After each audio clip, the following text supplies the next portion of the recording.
কিয়ামতের দিন যখন সবাই মারা যাবে, শয়তানও মারা যাবে, সাত আসমান যখন ভেঙে পড়বে এবং সাত আসমানের ফেরেশতারা যখন মারা যাবে, তখন আল্লাহ বলবেন, আর কে বাকি আছে? মালাকুল মউত বলবে, আপনার আরশের নিচে আমরা চারজন ফেরেশতা বাকি আছি।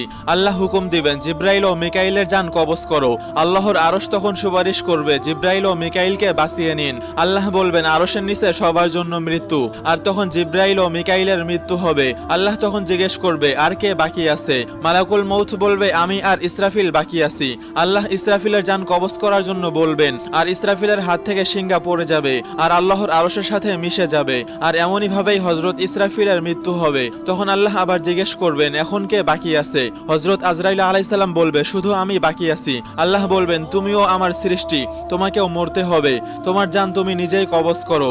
তখন হযরত আজরাইল আলাইহিস সালাম এমন এক চিৎকার দিয়ে নিজের জান কবজ করবে, যে চিৎকার কিয়ামতের সময়ও কেউ শুনবে না।